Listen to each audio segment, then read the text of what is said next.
Welcome back. It's the Big Blue Banter New York Giants football podcast. I'm Dan Schneier, joined as always my co-host Nick Filato. Not coming to you on the best of nights, obviously. Still a little deflated, frustrated by the Giants' 38-7 loss to the Philadelphia Eagles in the divisional round.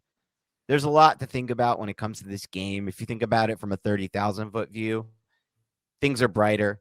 There's more of a silver lining. If you think about it just from this game standpoint, there isn't. There's not much of a silver lining. They looked a lot like they did in week 14 against the Eagles. We thought maybe after week 18, with all the backups, and they put such an inspired effort onto the field, that things would be different this time around. Well, the Giants had Adoree Jackson. They didn't have him for week 14. They had Leonard Williams. They didn't have him for week 14. They had Xavier McKinney. Didn't have him for week 14. The offensive line had been gelling, it felt like, before this game. Now, this is why, to me, Nick, in the NFL, matchups are just so much. They're just everything, right? Like, it's not like the Giants took a step back from a momentum standpoint coming to this game. They just came off such a very big win from a momentum standpoint. And from a gelling standpoint on offense, both with the offensive line and the passing game overall, things were only trending up. But in the NFL, matchups are king and they mean everything. And this was not a good matchup for the Giants. They were massively out-talented. It looked a lot like the week 14 game. It got off to an even worse start, actually, than the week 14 game with 28-0. Let's start with this game. Eventually, maybe we'll naturally work into some other thoughts because I still think this season is a massive success, and there will be a lot of talk about that from us this week, maybe a little bit tonight. But how about this game, Nick? Because it was surprising. I didn't really expect the Giants to win. Look, I predicted on our preview show they'd lose by 2 scores, and they ended up losing by what? 5 A lot. scores. It's not great. But I did think there was a shot they could be competitive in this game, and they just ultimately were not competitive at all. This will go down as most likely the least competitive playoff game of any team this playoff season. So, what do you think happened tonight? What went wrong? Where were you at with this? I think the Giants, they got put in this position where they were essentially just pulling the Roberto Duran no mas at some point, right? Like it got to a point where it was difficult to watch as a Giants fan because the offense has thrived playing mistake-free, efficient football, coming big on third downs. The defense, it was somewhat of a bend don't break, even though there were definitely Swiss cheese D in terms of stopping the run. They've never been good at stopping the run, but they would get you to the red zone and then make a big play on third down and force field goals. None of that happened in this game on either side of the football, right? Like the Giants just kept going 3 and out. After Brian Daboll went for it on 4th and 8, which we can talk about a little bit later, the Giants proceeded to throw an interception on the next drive, and then they went 4 consecutive drives of 3 and out, Dan. That bled into the third quarter. They didn't pick up a first down until 10 minutes left in the third quarter. They didn't have any first downs in the second quarter. So that just kept putting Jalen Hurts and that rushing attack back on the football field with a defense that sucks at defending the run anyways and now is getting exhausted. So it was just a recipe for disaster. It literally was Murphy's Law. Anything that could go wrong did. And the Giants just kind of shot themselves in the foot in certain situations, and their roster is not comparable at all to the Philadelphia Eagles. The Eagles are much better. I feel like they're a well-coached team too, just like the New York Giants are, and they were able to exploit the biggest vulnerabilities in the defense through a variety of different ways, spreading them out, running zone read out of spread looks, running a little bit of GH counter, and then just not getting too cute. We've seen teams this season, Dan, beat themselves against the Giants because they strayed away from running the football. Jacksonville comes to mind. I think you can argue maybe Baltimore when Kenyon Drake had 116 yards on the ground, and there were some other games as well. Philadelphia wasn't going to do that, and they were able to rush for, I think it was 260-something yards. I think they had 15 more rushing yards in this game than they did in week 14. So it was collectively, it was their worst outing, but it was also against a much better opponent. The Philadelphia Eagles are a better football team right now than the Giants, which sucks, but it's reality. Yeah, just looking at some of these advanced stats, on all series that the Eagles started with a run play, they had a 90.5% success rate, which is absolutely insane. Because when you're starting with a run play, in general in the NFL, it's harder to win drives when you're starting with a run play. Not tonight. I think to me, that was where this game went wrong the most. Look, you can talk about Daboll's decision to press early with that 4th and 8 call. You can talk about the interception to Bradbury, where we knew this was going to happen at some point. Teams were at some point, someone's going to sit on this quick game, drive on it, and make an interception. It almost happened against the Colts with that Hodgins play. That's against a crap Colts defense that had given up. And it was a matter of time. It wasn't going to happen against a Vikings team that was just as bad as things can get on defense, to the point where they had to fire the defensive coordinator of a 12-win team just days after the playoffs. It's obviously always a sign of a broken defense. But it was going to happen against a great team with a great corner like Bradbury, who played that out perfectly, sat on that route. And we saw this happen in the first game against the Eagles, too, when they would drive on those routes and when they would sit on those routes and the double moves were open at times for the Giants. In this game, Darius Slayton had a really great release on a vertical route. He got the step and he stacked. He stacked the defensive back. That's all you need in the NFL, but the ball was underthrown. And some people think it's pass interference. Screw pass interference. Throw that ball ahead of your receiver and it's a touchdown. And so the Giants missed their opportunities. They had not many. That was basically the only one on those double moves. But it just felt like, to me, when you have what you just said, Nick, a turnover on the a fourth down stop, when you go for it on 4th and 8 and you miss it, right away on the next drive you throw a pick. The only thing you can have to happen to kind of get you back in the game is a defensive turnover at that point. But that's not going to happen when you're starting all those series against the run and when they're chewing up run plays over and over and over again. And we kind of knew this would happen. I said this week, really the only way for the Giants to win this game is if they force the Eagles to throw the ball more than they need to, because then that could lead to some turnovers. And on one of their throwing plays, they didn't throw the ball much. On one of their throwing plays, the Giants had a well-timed blitz. Xavier McKinney got in there and forced the fumble. The Eagles fell on that ball. And that was potentially a moment where maybe the Giants could have some hope. But I really think you made a great point in this. You saw last week the Chargers lost a game when they're up 27-0 to the Jaguars because they ran the ball 7 times only in the second half.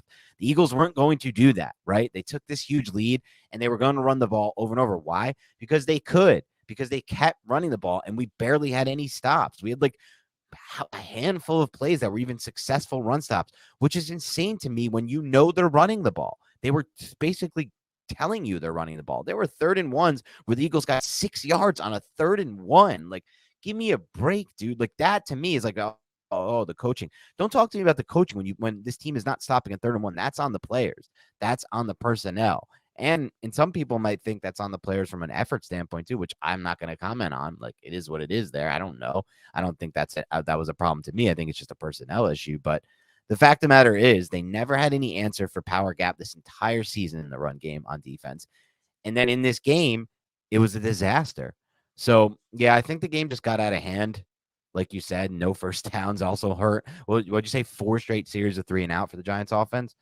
Yeah, you're not going to win a game after you turn it over on 4th down, throw a pick the next drive, and then go 4 straight 3 and outs. Of course, that's not going to work either. But there were a couple stops in the defense, but for the most part, it felt like the Eagles could do whatever they wanted in the run game. Dan, the Philadelphia Eagles had 416 yards of offense in this game. The Giants only had 227. The Eagles had the football for 11 more minutes than the Giants. They just controlled the football the entire game. Giants turn the football over. And what do you have? You have a recipe for disaster when you go, 5 of 13 on 3rd down. But I think 3 or 4 of them were in garbage time, right? You converted a 3rd and 4 on the 1st down. And then you had that 3rd and 3 where Jones was sacked. And then Jones ended up going for it on the 4th and 8.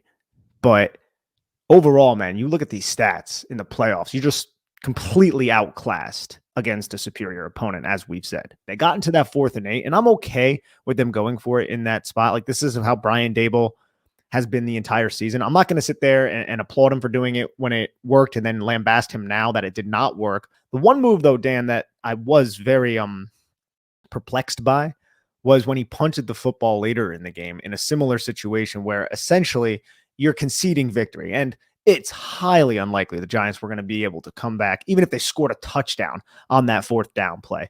But punching the football there was a little odd to me. What did you feel about that?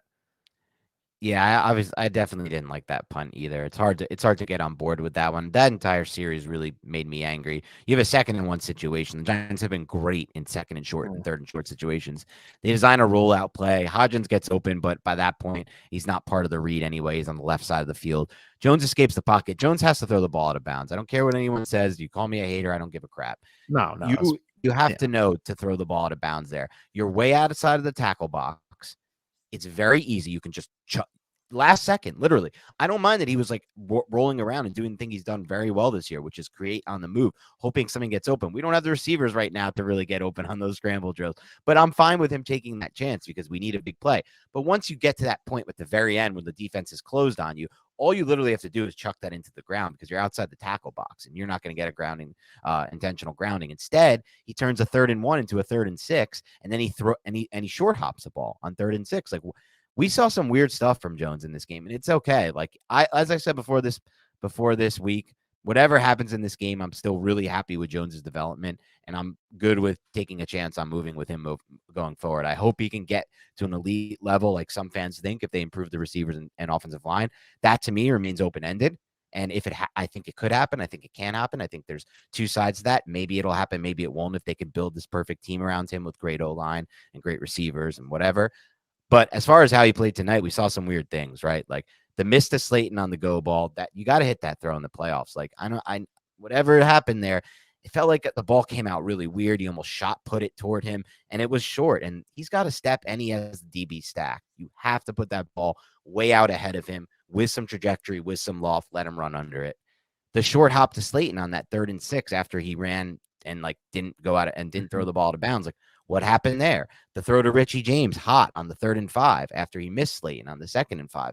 What happened there? He read the blitz great and he was way off target. We saw some weird things from a ball placement standpoint tonight with Jones. I felt like that we just hadn't seen all season. It's not his fault. Look, the O-line wasn't great. I know everything that's going on. Like, it's a tough environment, good pass rush. They fell behind, but these are the types of things that aren't going to win you football games. The Eagles, to me, to win a game 38-7 like this, Nick, where A.J. Brown did literally nothing and Devontae Smith had one big play and they still put up 38 points and won a game by 31.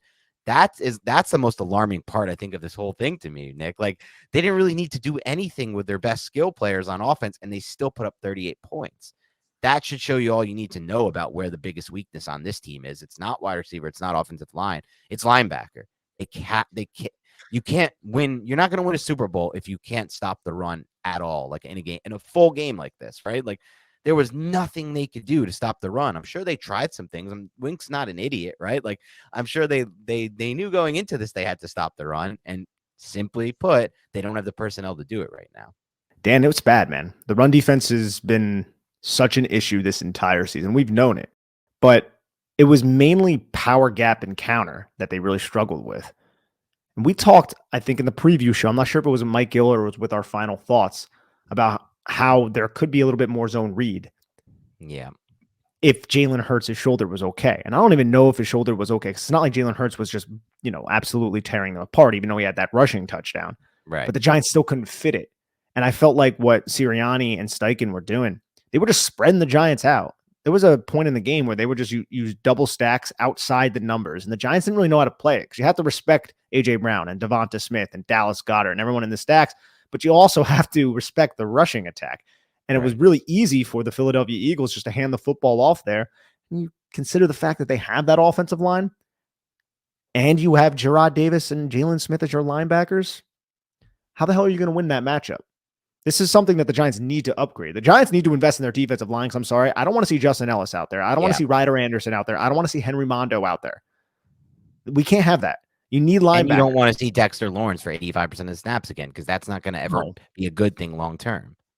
Absolutely not. Like, I'm okay with the secondary right now. There's a lot of young pieces there, but we also got to find out what the hell's going to go on with Julian Love if we're talking like long term. But you have to fix that front seven because there's no chance you're winning playoff games if teams like the Eagles and the 49ers and teams like that can just run it right down your freaking throats. Cowboys did it against the Giants twice this year. So you need to fix that front seven. And think back to Wink Martindale in Baltimore.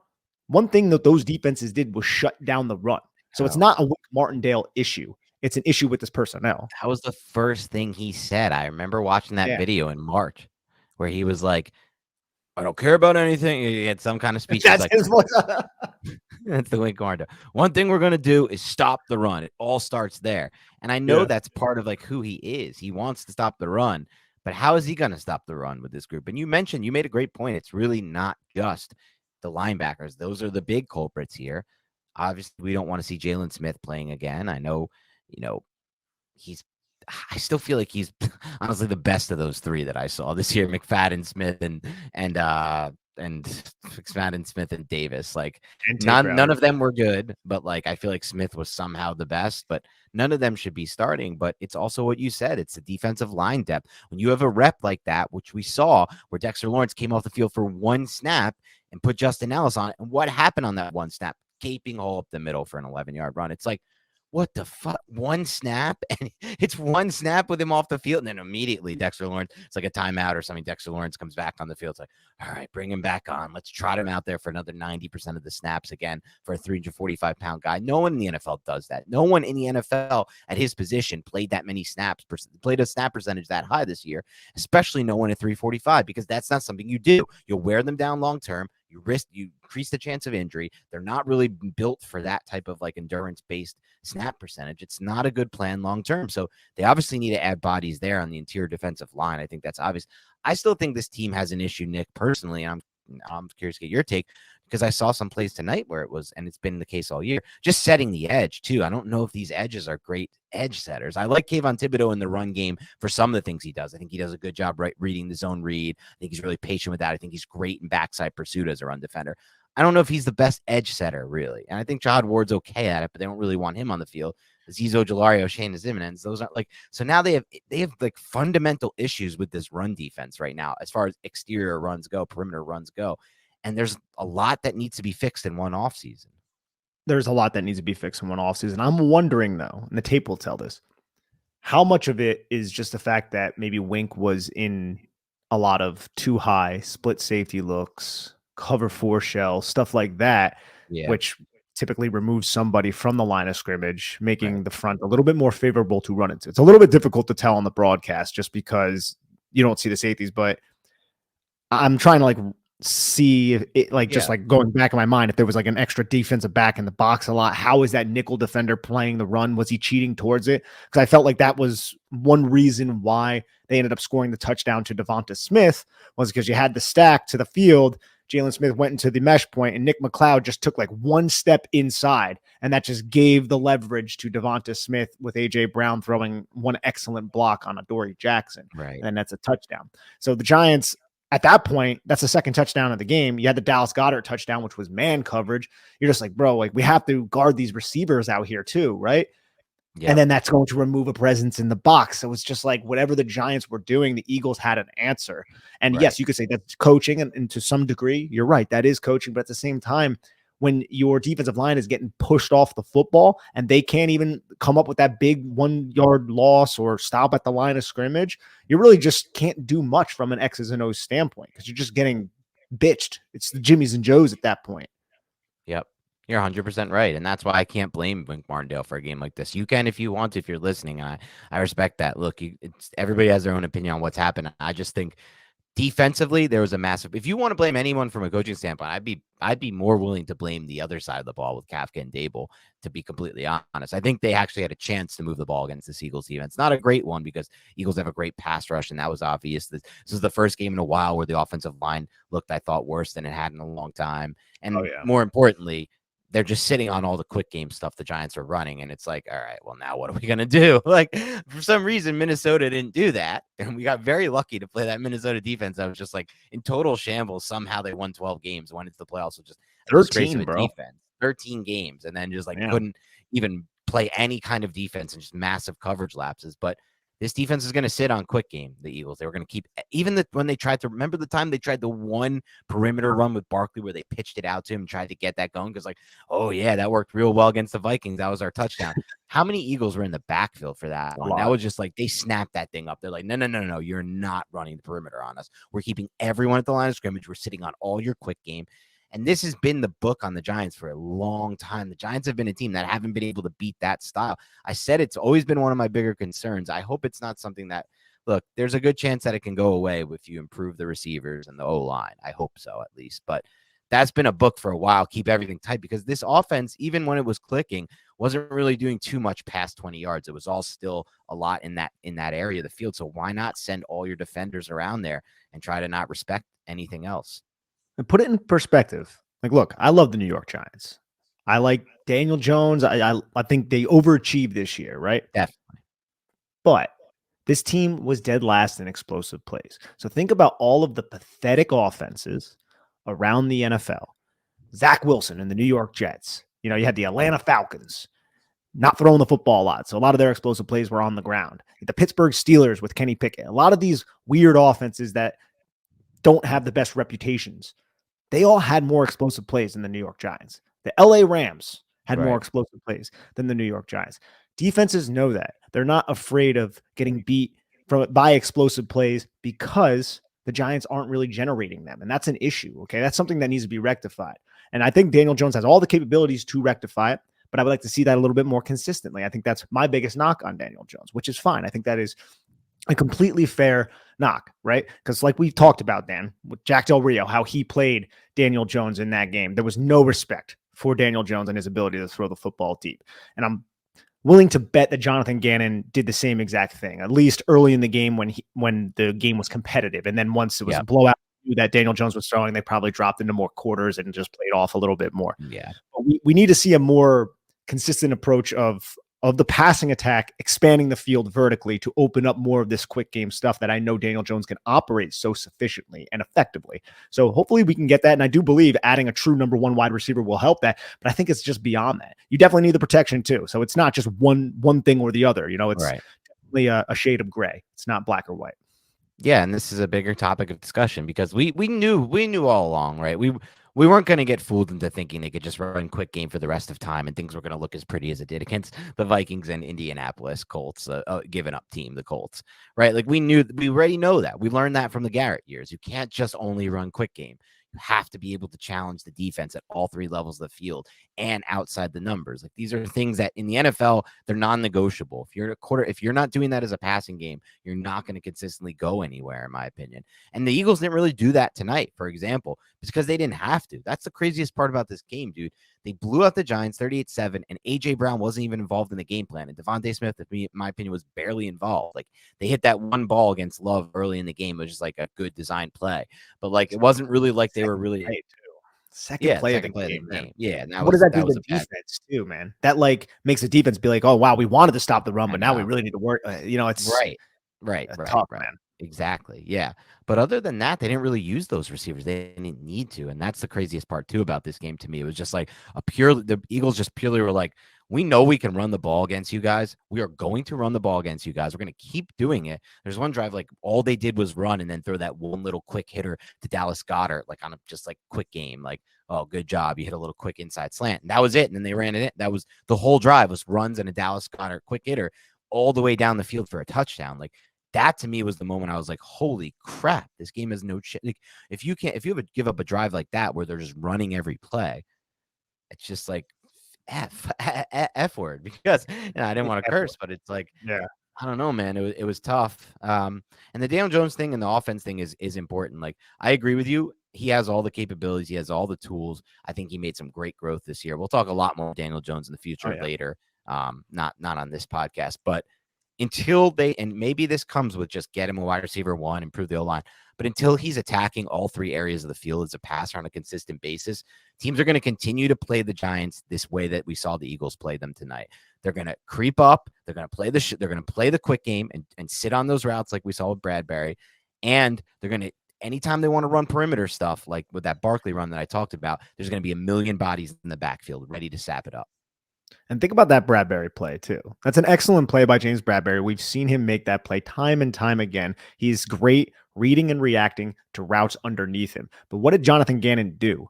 Jonathan Gannon ran, I guess you can kind of call it a simulated pressure. Two guys did not drop off the line of scrimmage. It was only one. But Josh Sweat took Saquon Barkley to the flat, right? So now that edge player is removed. So Andrew Thomas had to respect Josh Sweat. He kicks out because he thinks Josh Sweat is rushing. And then you have the 3 technique release outside. So now Nick Gates is releasing outside with John Feliciano helping on that 1 technique. Linebacker, I think it was the defensive back, Chauncey Gardner-Johnson, because it was a reduced stack. He blitzes. This is one issue when you want to run a lot of reduced stacks and you want to keep everything tight. It can add to your it can add a threat because the defense can blitz now, right? So Chauncey Gardner-Johnson just went right through the A gap. Daniel Jones saw it. He knew he was going to have his hot receiver right there, Darius Slayton. He goes to throw it. James Bradbury is sitting there waiting, knowing that he's going to throw right into the blitz. And that's one Right. reason why that ended up happening. So that's like great X's and O's right there from Jonathan Gannon, great execution from the Philadelphia Eagles, but it also goes to show you that teams know the tendencies of the New York Giants or it's not even just the New York Giants, it's football, when you're operating Yeah. at a quick game and you can manipulate the protection. And that's exactly what happened on that play. Again, we talked about it a lot too, man, with the Minnesota Vikings. What did the Giants do so often to Mike Kafka? And it was excellent because the Vikings didn't know how to deal with it. They just sent Saquon Barkley to the flat, send him to the flat, send him to the flat, send him to the flat. This time they sent him to the flat. Josh Sweat kicks out, and then both of those guys kick over because maybe they didn't think Josh Sweat was going to kick out there. And now that player that they might have thought Chauncey Gardner-Johnson was going to kick out there ends up blitzing right into Daniel Jones's face, interception. And that was the second drive of the game. And that's the difference between Jonathan Gannon, and Ed Donatel, I guess, right? Because they run pretty similar systems, but this one looked completely different. I mean, this Eagles defense looked nothing like what we just saw on tape against the Vikings last week. It's night and day from not just a talent standpoint, from like what you just said. You did a great breakdown. And I think that's an interesting point you made because we talked a lot last week about like it being almost like a cheat code for the Giants to run all these stacked wide receivers. And even early in the game, they had a nice first down where they had that stack release and the guy broke to the inside. I think it was Richie James and he was wide open.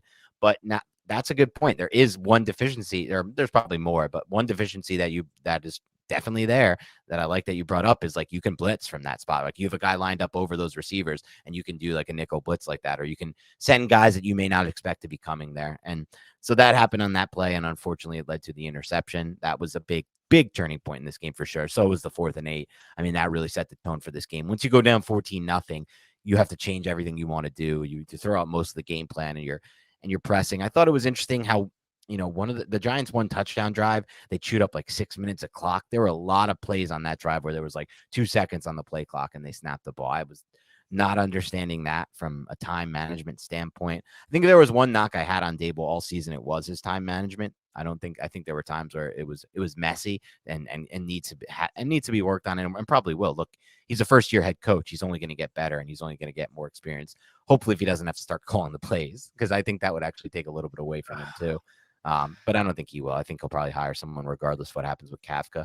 And this might be the one silver lining might be that after a game like this, maybe they don't hire Kafka. I don't think it really depends on that, though. It's going to depend on his interview and how well he does there, to be completely honest.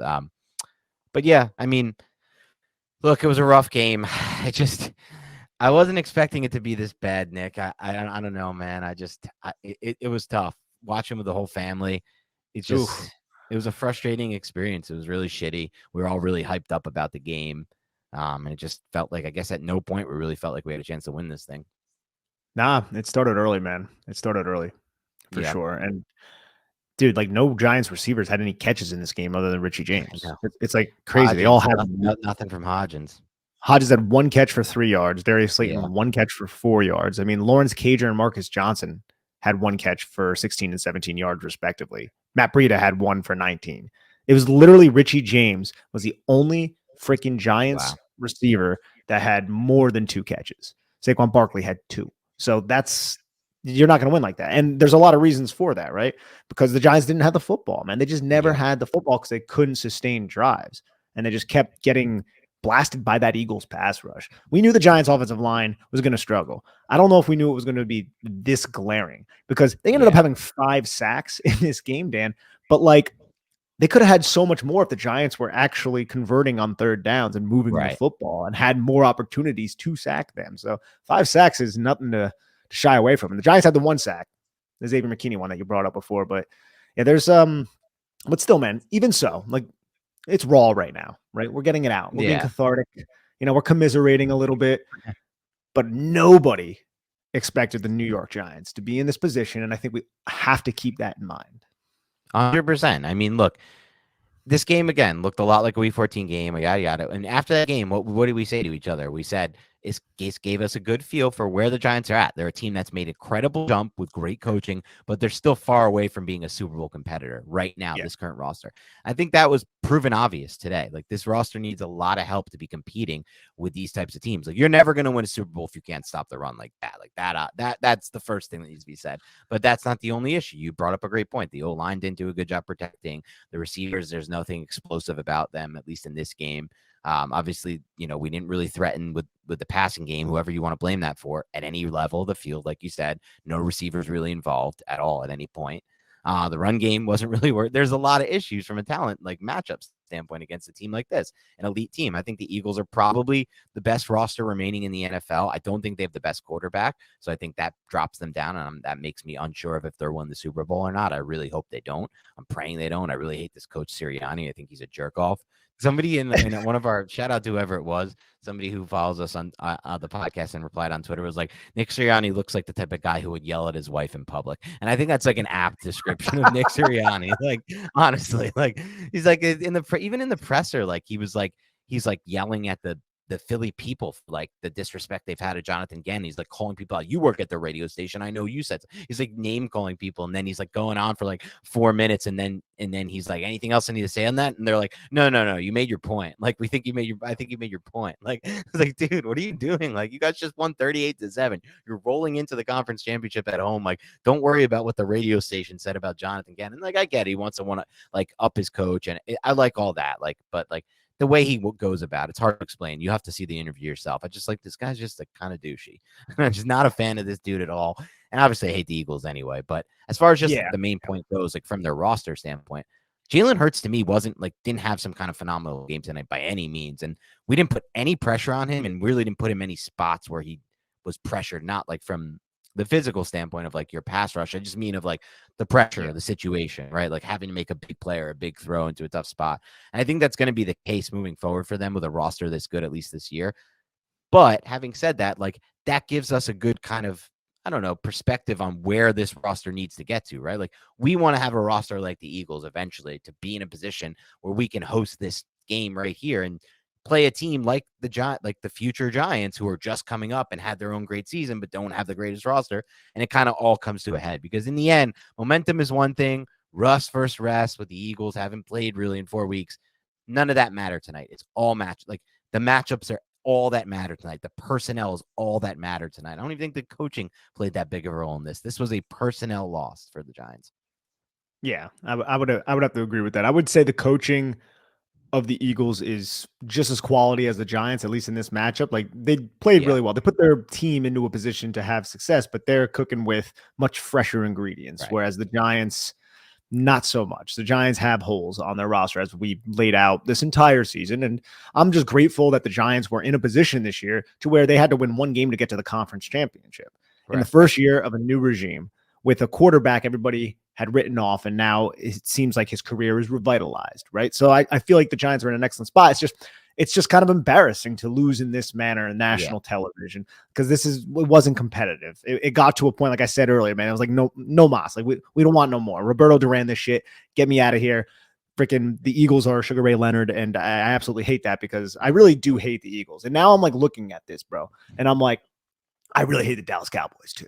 So if the Cowboys upset the 49ers, we need the Niners tomorrow. Oh my God. I'm gonna be a huge 49er fan tomorrow. And if they win, obviously next week, and that will probably carry into the Super Bowl if they can do that solid for me, because I actually like those AFC teams. I like the Bills. I like the Bengals. I feel like they're easy to root for. I like the Chiefs.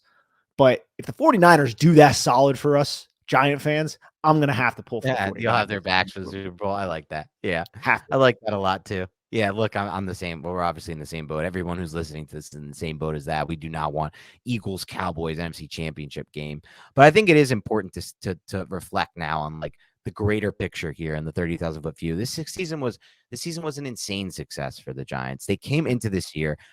Almost everyone predicted them to win 4 or 5 games. We had a higher prediction. You had 8, I had 9. Like we were a little bit higher because of the coaching, and that ended up being right and a big reason. But it wasn't only the coaching, like you talked about. There are other great things. The quarterback development. Daniel Jones took a massive jump this season. There's no way you can deny that.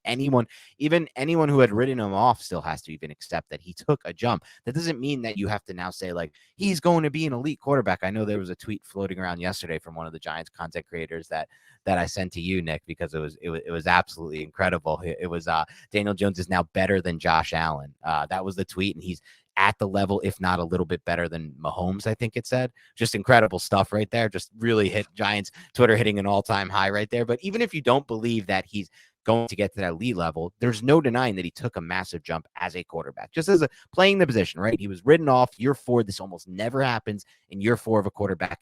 There, if you get to year 4 and you didn't make it yet, you're almost, I don't know if there's any other, like, we'd have to rack our brains to think of any other quarterbacks. You talk about like Geno Smith, but he didn't go 3 straight years before breaking out in the 4th. And so development he made from just overall things that you can obviously see: his pocket presence, his pocket manipulation, his pocket feel. He even had a play tonight where he escaped the pocket and found, I think, like Richie James breaking back toward the middle. One of those plays. His ability to create off script, incredible strides in all of these ways. Even some of the things we talked about in that Minnesota tape from last week, like just recognizing things that he sees and that the coaches tell him, and from a pre to post snap processing standpoint, he's made major strides. So we had one, the Giants far exceeded expectations from a win standpoint. 2, their quarterback developed and took a massive jump in his development. 3, they had a breakout player on defense, Dexter Lawrence. Like, he wasn't like he was arguably the best nose tackle in the NFL. Some people think he's the best defensive tackle this year. And that wasn't the case for the first 3 years of his career. You can look at the tape and be like, there were signs of it, but he was never this good. Andrew Thomas, I think, solidified himself as one of, if not the best left tackle in the NFL. All of those things still happened for the Giants this season, despite the fact that going into the year, they had like 75% of their total cap to even work with. 25% of their cap was spent on either Galladay or all the dead cap, the Solders, the Logan Ryans, the Kyle Rudolphs, like all those contracts.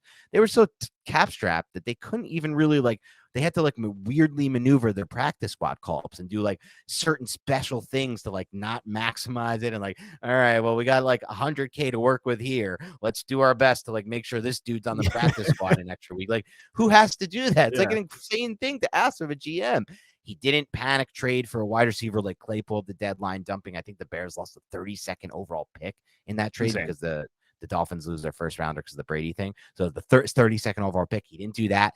Then even so found Hodgins off the waiver wire for free, like just maximized everything he could squeezed every last drop of juice out of that orange Joe Shane this season, in my opinion.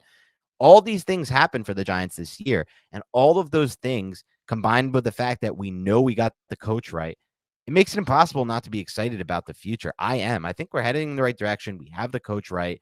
Quarterback's starting to get better. He's developing. We got to get the right pieces around this whole entire roster.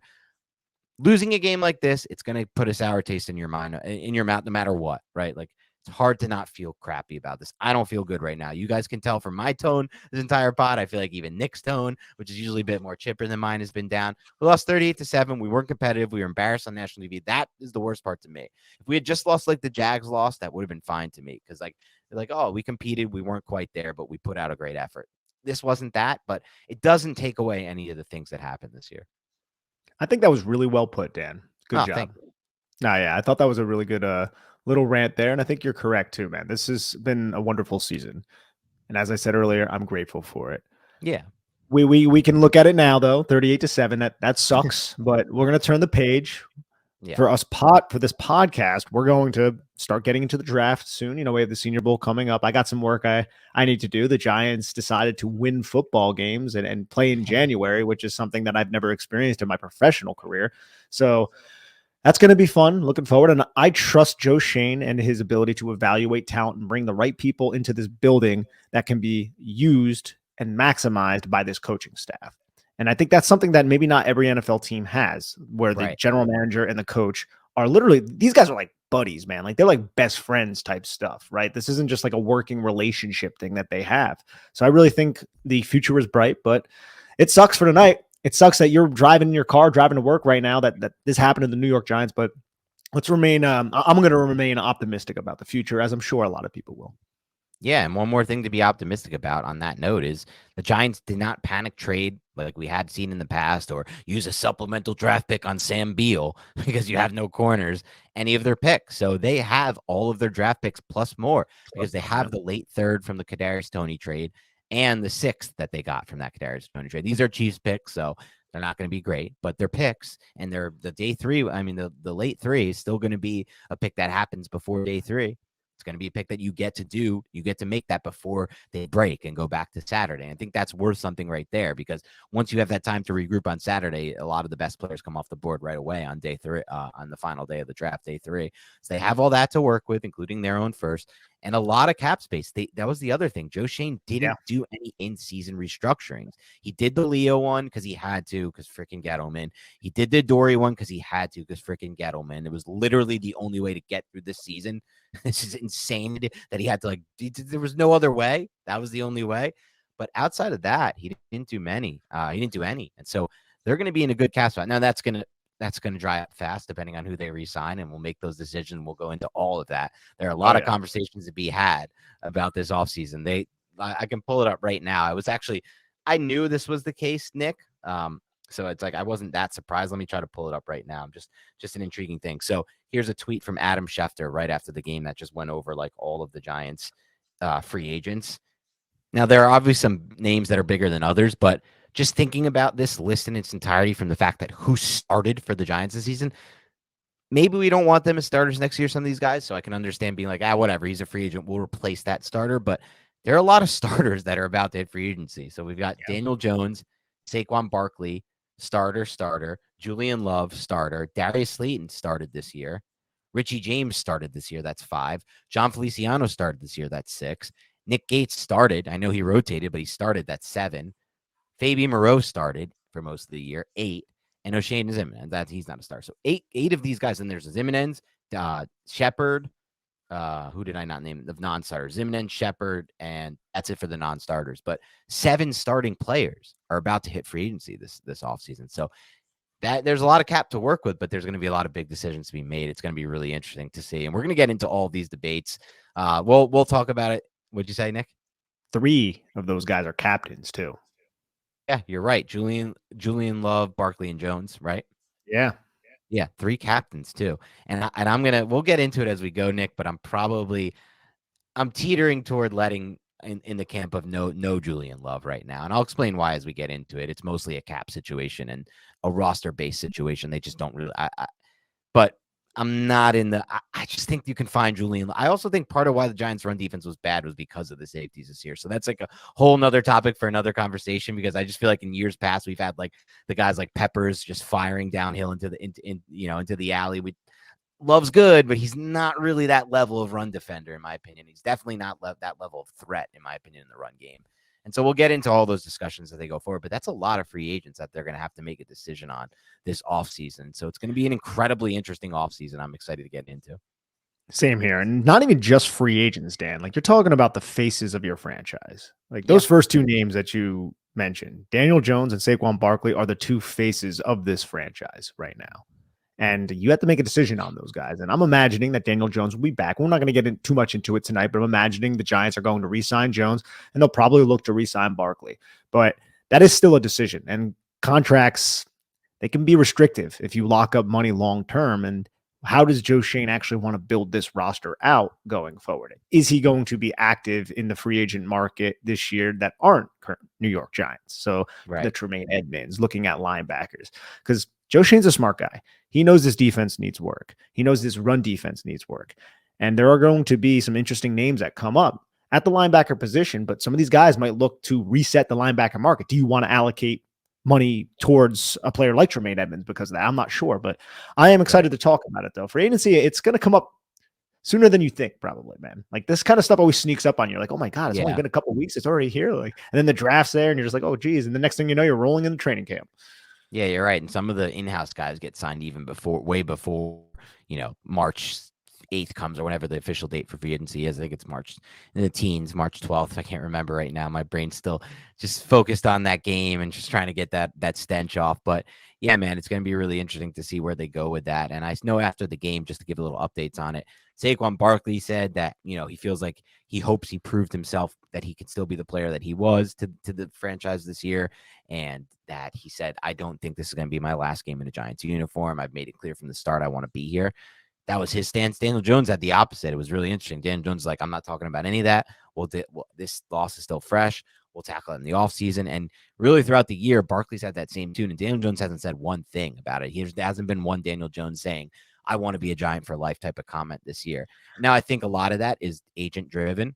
To be completely honest, I think the agent has made it clear to Daniel Jones, don't you give up any leverage here by letting by letting the media run with a quote, you saying like, I want to be a Giant for life, that gives up leverage. And so then you would ask like, oh, then how does that make sense? Why would Saquon Barkley say it? Well, the difference is Saquon Barkley is a more established player at his price point, right? Like Saquon Barkley has a rookie of the year under his belt. He has the numbers, he has the stats. A lot of people felt like this offense was Barkley driven, at least for the first half of the season. So I think it's a different situation there.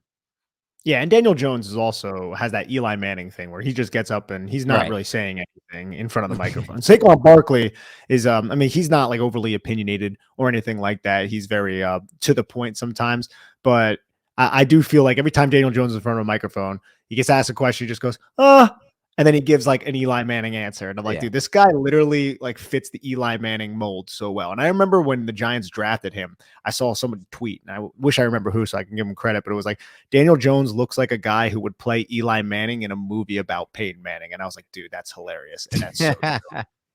It is funny. And there are some weird similarities, especially from their personality standpoint.